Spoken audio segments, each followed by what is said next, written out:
നമ്മൾ ചർച്ച ചെയ്യാൻ ഉദ്ദേശിക്കുന്നത് മാധ്യമങ്ങളിൽ ഫാഷിസത്തിൻ്റെ കടന്നുകയറ്റം.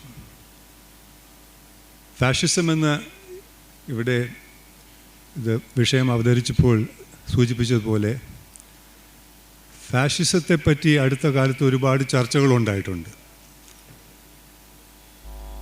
ഇടതുപക്ഷ പാർട്ടികളിൽ CPM-ൽ പ്രത്യേകിച്ചും ഇന്ത്യയിൽ കഴിഞ്ഞ 10 കൊല്ലം നടക്കുന്ന ഭരണഘടന അല്ലെങ്കിൽ അതിൻ്റെ രീതി, അത് പിന്താങ്ങുന്ന RSS എന്ന സാംസ്കാരിക സ്ഥാപനം, ഇത് ഇന്ത്യയിൽ ഫാഷിസം വന്നതിൻ്റെ ഒരു ഉദാഹരണമല്ലേ, അല്ലെങ്കിൽ ഫാഷിസം കടന്നു വന്നില്ലേ എന്നുള്ളൊരു ചർച്ചയെപ്പറ്റി ഒരുപാട് വിവാദങ്ങൾ നടന്നിട്ടുണ്ട്. അതൊക്കെ നിങ്ങൾ ശ്രദ്ധിച്ചു കാണും. മാധ്യമങ്ങളിൽ ഇതിനെപ്പറ്റി കുറച്ച് ചർച്ചകൾ നടന്നിട്ടുണ്ട്.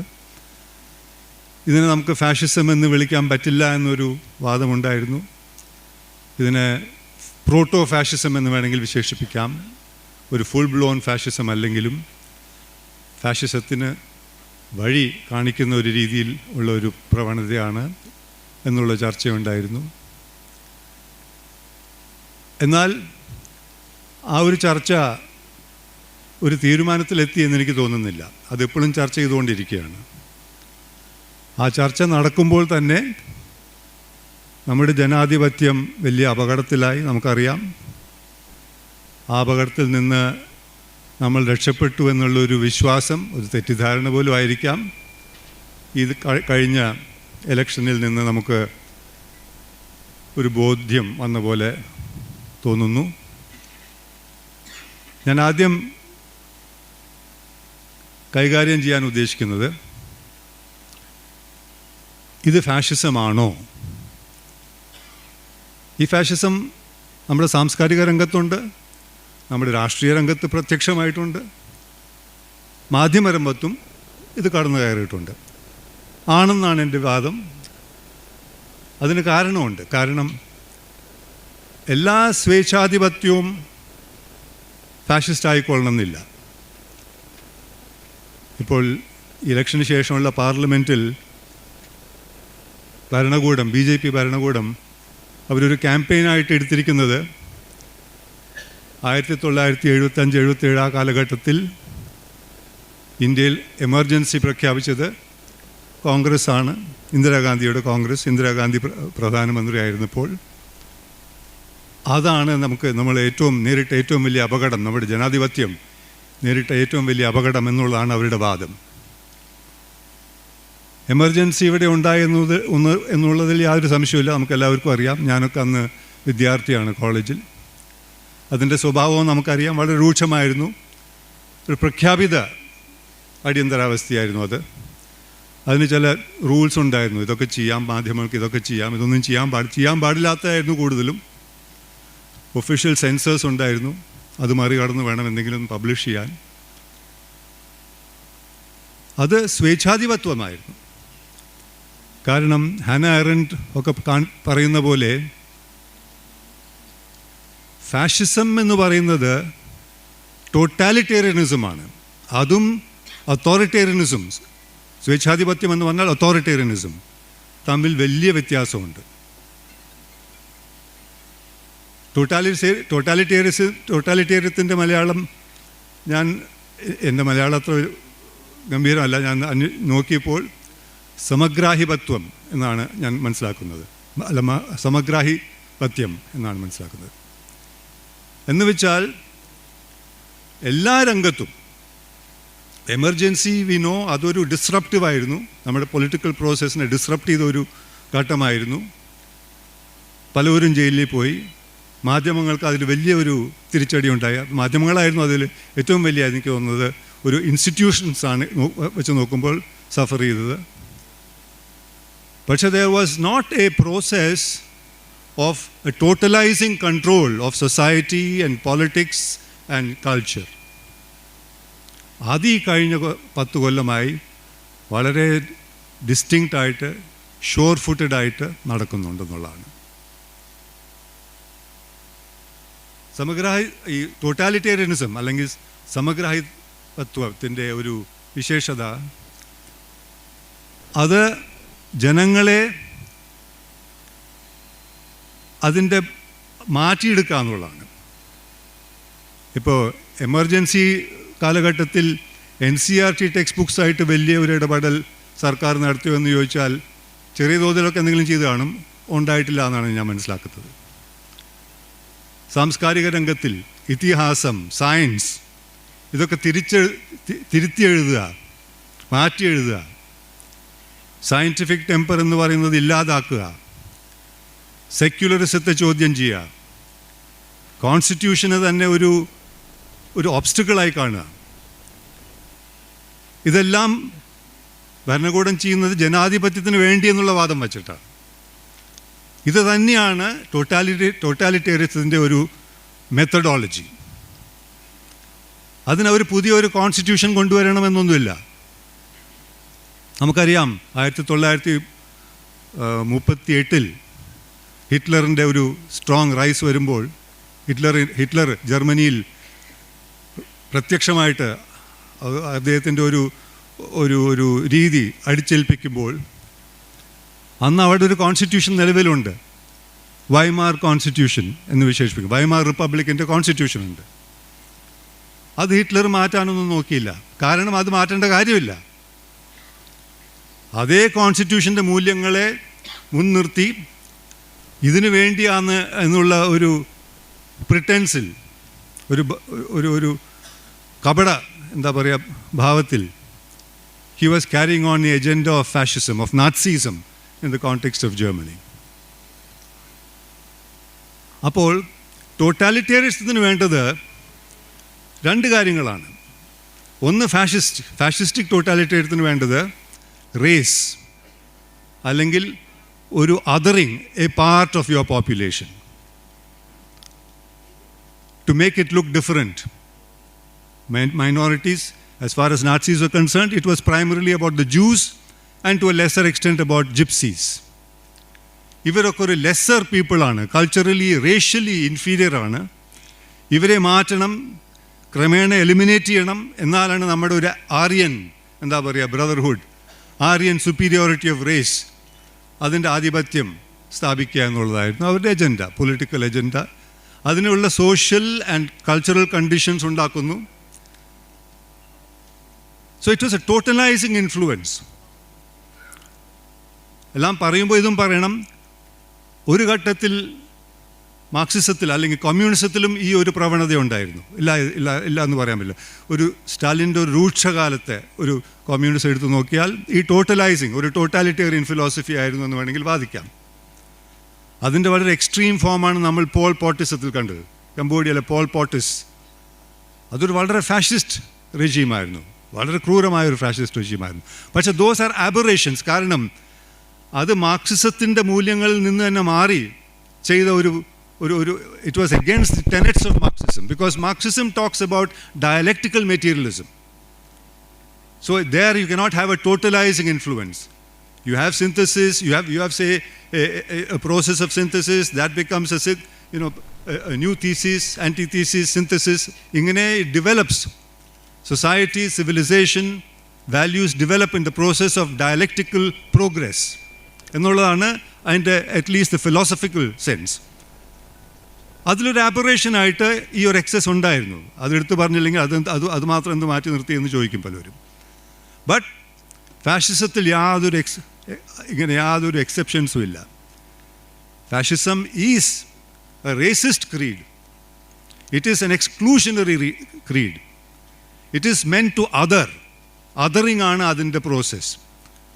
ആ പ്രോസസ്സിന് ഓൾ ആസ്പെക്ട്സ് ഓഫ് ലൈഫ് കീഴടക്കണം. മാധ്യമങ്ങൾ അതിൻ്റെ ഒരു ഭാഗം മാത്രമാണ്. Culture, science, literature, philosophy, religion. നമ്മുടെ അവിടുത്തെ ഫാഷിസത്തിൻ്റെ റിലീജിയസ് ക്യാരക്ടറാണത്. ഹിന്ദുവിസം അല്ല, അത് ഹിന്ദുത്വയാണ് അത് ഫാഷിസത്തിൻ്റെ religious expression. So in the process ഇത് തിരിച്ചറിയണം നമ്മൾ ഈ ചർച്ചകളിൽ. What is the nature of the Indian state today in spite of the election? ഇപ്പോൾ ചെറിയ ഒരു they may have to compromise with one or two others, പക്ഷേ ഇലക്ഷൻ കഴിഞ്ഞാൽ അവരുടെ പ്രഖ്യാപിത നയങ്ങളൊക്കെ കണ്ടാൽ it looks like they have learnt no lesson. ഈ ഇലക്ഷൻ്റെ ഒരു പ്രത്യേകത നമ്മളെല്ലാവരും ശ്രദ്ധിച്ചിരിക്കും. ഇത് ജയിച്ചവരെന്തോ അവർ തോറ്റ പോലെയും ഇലക്ഷൻ തോറ്റവർ ജയിച്ച പോലെയാണ് ഇതിൻ്റെ ഒരു രീതി. രണ്ടും ശരിയല്ല എന്നുള്ളതാണ് സത്യം. കാരണം ഈ ഇലക്ഷൻ തോറ്റൊന്നും അവരുടെ അജണ്ട മാറാൻ പോകുന്നില്ല. ഫാഷിസ്റ്റ് അജണ്ട കൂടുതൽ രൂക്ഷമാവാനാണ് സാധ്യത. ആ രൂക്ഷത വളരെ പ്രഖ്യാപിതമായിരിക്കില്ല. It may not be manifest, it will be more devious, it will be more insidious, it will eat into the body vitals because they have to carry this agenda. ഇതൊരു 100-year project-ആണ്. This is not a project that they started yesterday or day before yesterday. It is a project of the Sangh Parivar to take over the culture, the politics, the society, the universities, the literature. Universities, the way universities are capsized. എമർജൻസിക്കെതിരെ ഞങ്ങൾക്ക് യൂണിവേഴ്സിറ്റീസിൽ അന്നും പോരാടാനുള്ളൊരു space ഉണ്ടായിരുന്നു. എനിക്ക് ഓർമ്മയുണ്ടത്. അങ്ങനെയുള്ള ഒരു spaces കൊണ്ട് തന്നെയാണ് എമർജൻസിക്കെതിരെ ഒരു വലിയൊരു മൂവ്മെൻറ്റ് തന്നെ വന്നതും. അത് ഇന്ദിരാഗാന്ധി മനസ്സിലാക്കിയില്ല. അവർ ഇലക്ഷൻ വിളിച്ചപ്പോൾ ഷീ ലോസ്റ്റ് ദി ഇലക്ഷൻ. അപ്പോൾ ഈ ഒരു വ്യത്യാസം തീർച്ചയായിട്ടും നമ്മൾ മനസ്സിലാക്കണമെന്നുള്ളതാണ് എൻ്റെ ആദ്യത്തെ വാദം. അതിൽ മാധ്യമങ്ങൾ പ്രത്യേകിച്ചും they capitulated എന്നുള്ളത് ശരിയാണ്. But if they didn't capitulate, they would have been captured. It is a combined process of capture and capitulation by which the media was brought to heel as part of this whole of this new process.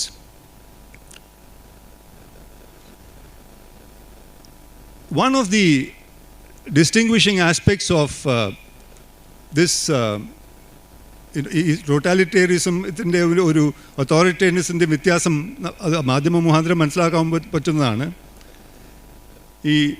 Authoritarianism will have the leadership at the top.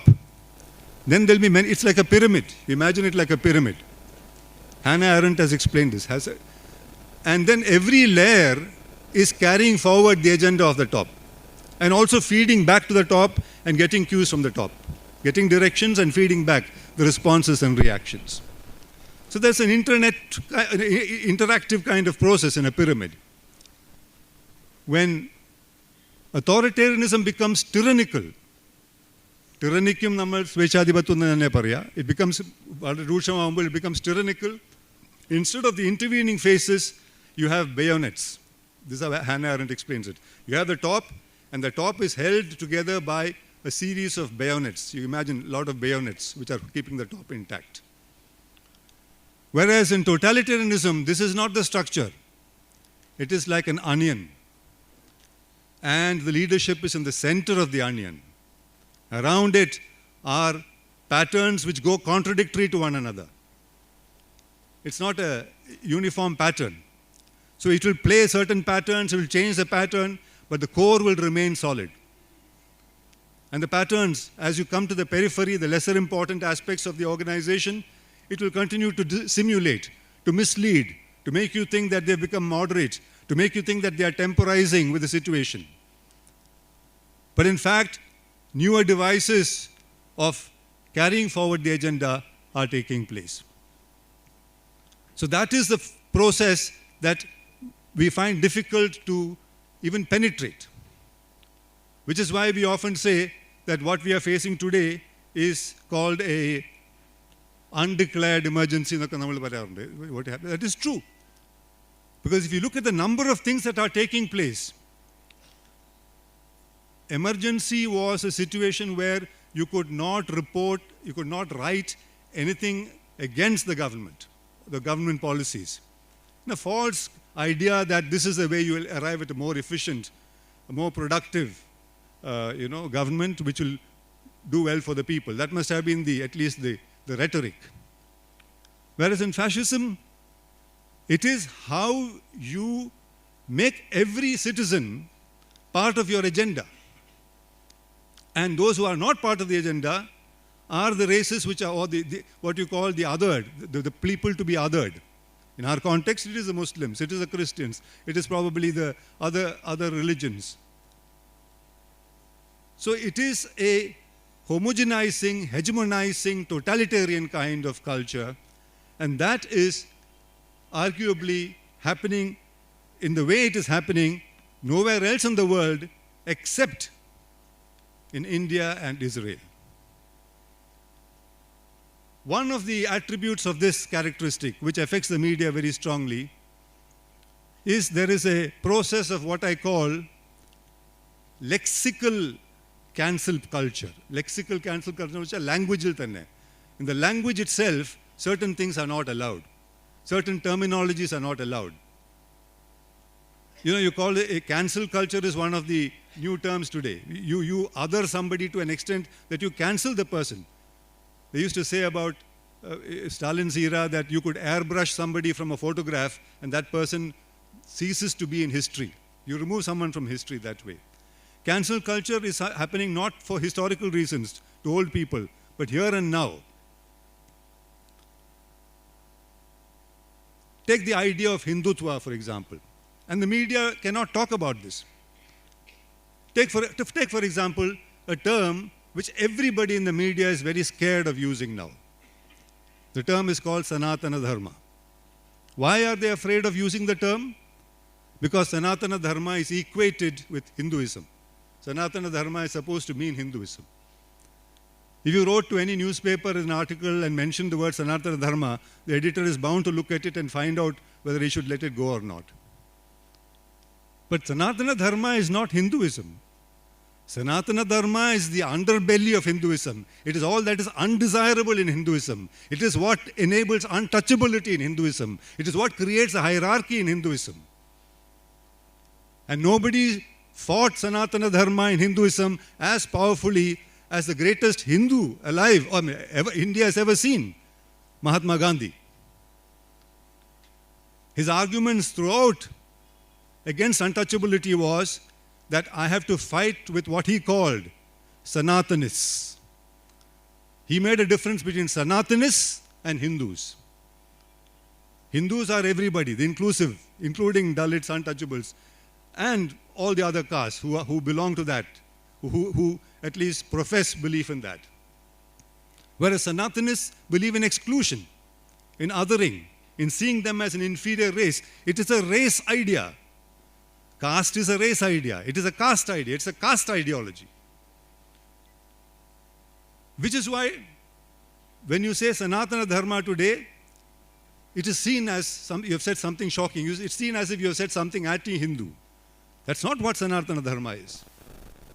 Gandhi, if you read his latest publication, edited by his grandson, Gopal Krishna Gandhi, who's a friend of mine in Chennai, it's called Gandhi, I Am an Ordinary Man. His life between 1914 to 1948. Please read that book. You will find numerous instances where he's attacking Sanatanism.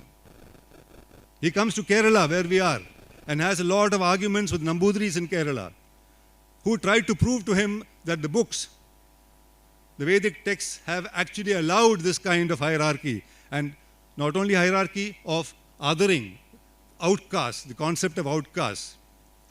And Gandhiji says he argues with them and he proves them wrong literally. He does that in other places in India. It was a part of his mission of his fight against untouchability, attacking Sanatanism. But when Udayanidhi Stalin attacks it, of course, problem with him is he went overboard. The language he used was virulent. It needed better language than that. You could not compare any aspect of a religion to perhaps the kind of a disease and so on that he compared it to. That could have been better thought of. But what did he say wrong there? The Dravidian philosophy is against this kind of hierarchization, against this kind of othering. So this is the nature of how lexically you remove a term, you don't use a term. The only parallel I can see here happening today in the world is in the context of Israel and protests against Israel, what Israel is doing in Gaza, which the media is complicit in. They are very careful about using the term Zionists now. Because by repeating a lie n number of times, the Zionist lobby, or those in Israel who belong to Netanyahu and those on the right side of him, the right spectrum of the Israel government, they are conflating, they are synonymizing, they are making Zionism. If you say somebody is a Zionist, they'll say you are anti-Semitic. These are not the same thing. This is like saying, if you say Sanatanist, they'll say you are anti-Hindu. To be a Zionist and to be an anti-Semitist is totally different. I will attack Zionism, but I am not anti-Semitic. Most of the people I respect are Jews, from Chomsky onwards to so many others. I'm not an anti-Jew, but I am an anti-Zionist, because Zionism is a virulent form of making the Jews superior to the others. It's a kind of inverting what Hitler did. That's what Theodor Herzl meant by Zionism. It is a form of colonizing, new colonization, to create new homelands. And they could not find homeland in Europe because nobody would allow them. They came to West Asia and displaced the original inhabitants, the Arab inhabitants there, and declared their state. So you remove terminology from language. And who are the biggest carriers of language and terminology in the popular sensibility today? The media. Media will comply with this. That is a problem. In the Western press today, you will find the term Zionist being used less and less and less, except in the left press, the marginal press. In fact, even in Israel, you find, there are, like Hart's newspaper still uses the term Zionist because it's a very strong left press there.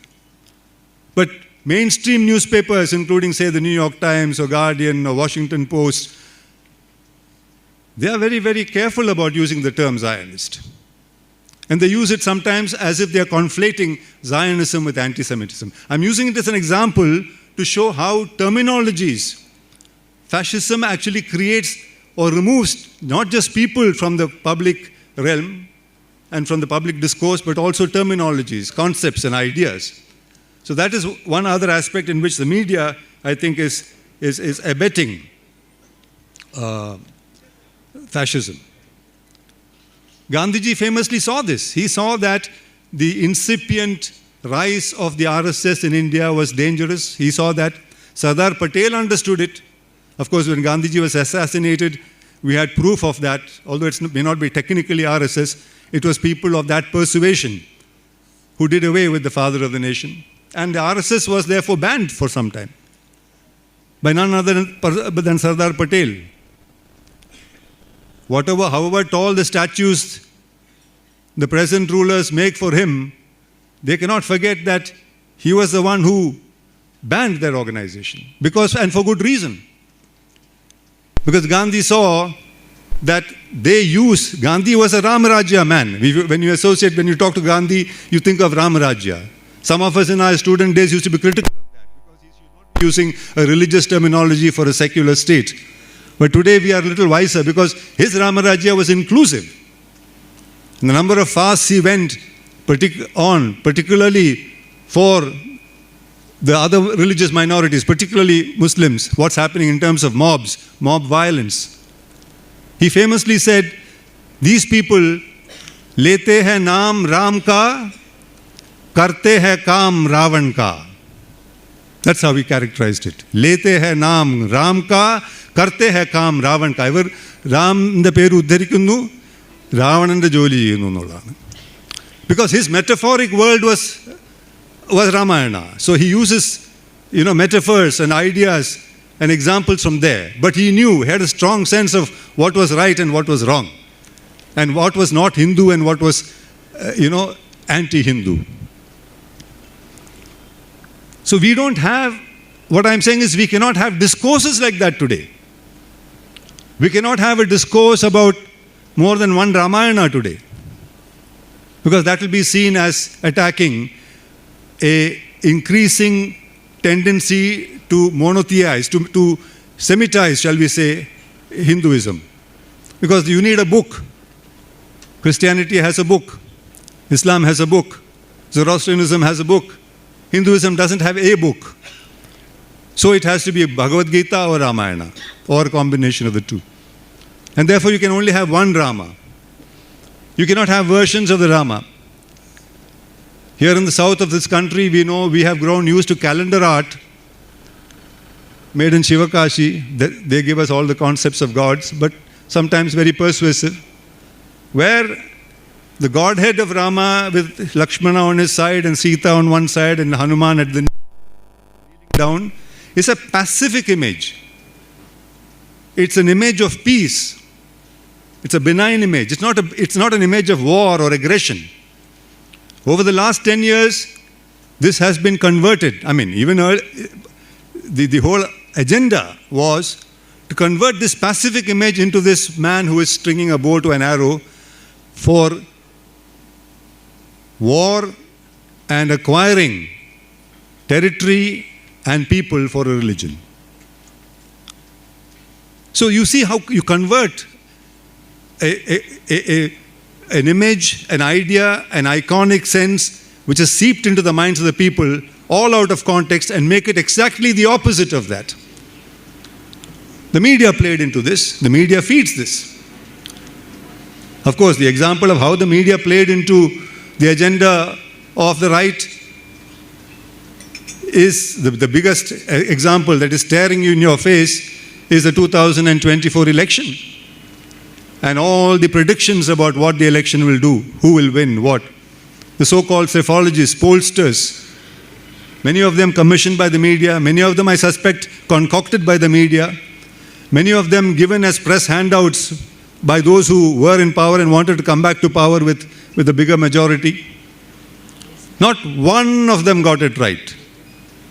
Except I think Dainik Bhaskar, nationally I'm talking about, except Dainik Bhaskar I think got more or less close to the numbers that we got. And you must remember Dainik Bhaskar was one of the papers that was raided, and ED and EC and all the agencies were sent after that proprietor or the publisher. Not one of them got it right. Dainik Bhaskar got it right, and Yogendra Yadav, who did not do an actual poll, but because of his whole experience and his empirical sampling and evidence, he also got the seats more or less right. None of the others got it right. But look at the media today. Is there a sense of remorse or a sense of chastisement or a sense of getting it wrong and feeling foolish about it? On the other hand, it's so much water off a duck's skin or a duck's back. They are so hard kind of skinned, thick-skinned. And they are continuing as if nothing went wrong. Just as the government. So this is the big crisis of the media, is the contextual crisis of the media, is this what I wanted to say. The other big problem, of course, in India is that the media, I think, was bound to go this way, particularly the mainstream media, because the Indian media, the values of the Indian media were set during the freedom struggle. All our main leaders of the movement, of the freedom movement, all of them, I mean, there may be exceptions, maybe, a handful, were either lawyers or journalists or both. From Gandhi to Nehru to, they would all be either lawyers or journalists or a combination of the two. So the idea of a mission for liberating the country, to fight against the colonial power, a new development track which is indigenous, of elections of our own leaders, all these, I think, triggered and fueled the initial leaders of the Indian political scenario. But over time, and the media makes money, media makes profit. This is not an argument, this is not a petty argument against media which makes money. Media must make money. If media does not make money, that media will not have the guts to speak truth to power. If my financial bottom lines are in the red, if I don't have money to pay salaries to my journalists, where will I have the courage to speak truth to power and talk against the government? I lose even the government advertisements. To comfort the afflicted and afflict the comfortable. These are the values we talk about in the media. You must make money, but profit and profiteering are two different aspects of the media. Today, who are the biggest media owners in this country? Ambani and Adani. I don't even know if there's a correct auditing of the number of media organizations that Ambani and Adani between them control, directly or indirectly. Because there has been no mapping of the media in this country. In other countries, it's far more transparent. You know who owns it, actually owns it. Sometimes a notional owner or nominal owner is not the real owner. There are so many links. So we don't know what is the ownership structure of the media. The point is profiteering. I'm not saying Ambani and Adani are owning the media because they make big money from the media. No. They are owning the media because they are able to dictate and set and twist and, influence policies which will allow them to make very big money in their core sectors of profit making. Media has become a part of the crony capitalist exercise in this country.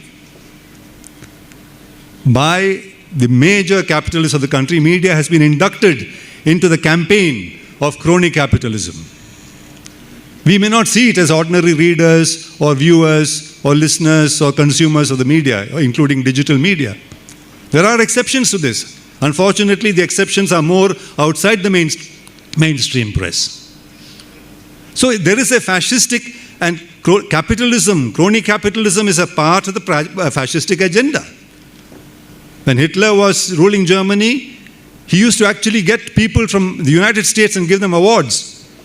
Among them was Henry Ford, for instance, who was the ace capitalist, the man who had his Detroit car factory.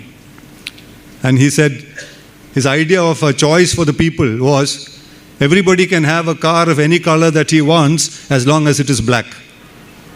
Meaning it was a seller's market. He determined what he will sell and people will just buy it.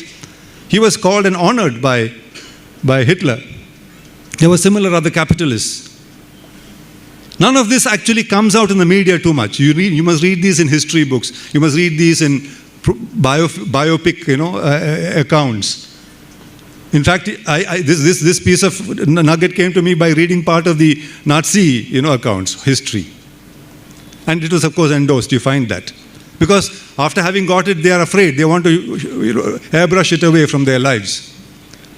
So the capitalism, a compliant capitalism is very much part of the Nazi project, of the fascist project in India, of the current fascist regime.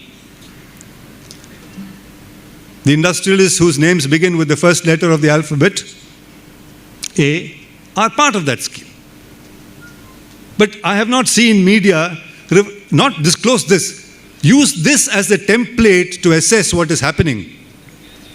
Not that they don't know, they do know that. Because they don't want to move in that direction. They want to tiptoe around these problems. So this is the nature of the crisis of the media, the dilemma of the media in India today. It's a macro problem.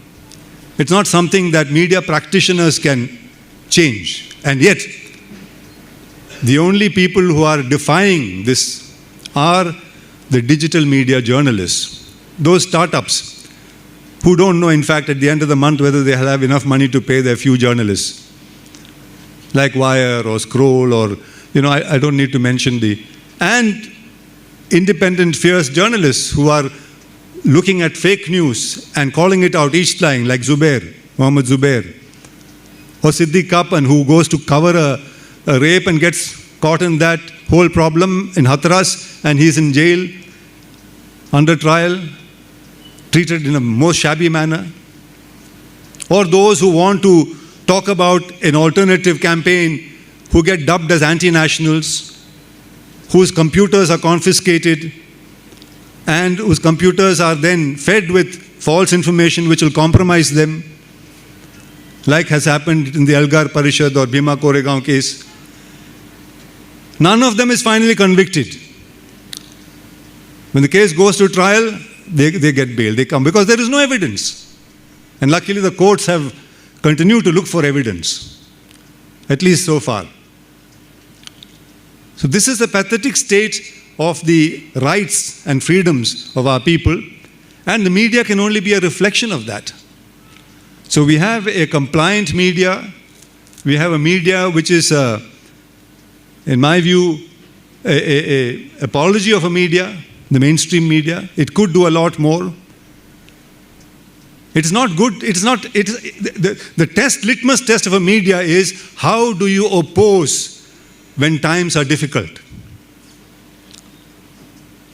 If the mountain is smooth, as somebody said, you cannot climb it, you'll slip down. The mountain must be tough, that's how you climb the mountain. Are you a climber? Can you then fight that and climb up the mountain? I feel in the impetuousness of youth, when emergency was declared in 1975 to 77, I was in Madras Christian College, and we used to shout before that, against what you call the jute press, the Indian Express, we used to call it the jute press. And Ramnath Goenka, we used to say, down, down, jute press, down. And we were so shocked and chastened, rightly so, when during the emergency, the only man who stood up against the might of Indira Gandhi was Ramnath Goenka. They raided his press, they cut power to his press, they made it difficult to bring out editions. He said, nothing doing, I will not cow down. Because I have brought out this press in the movement of a national movement where the media meant something. Then you realize that proprietors, owners, capitalists by per se are not necessarily weaklings. They need not be weaklings. The argument that I'm running a business, therefore I can't help it. Learn from Ramnath Goenka whether you can help it or not.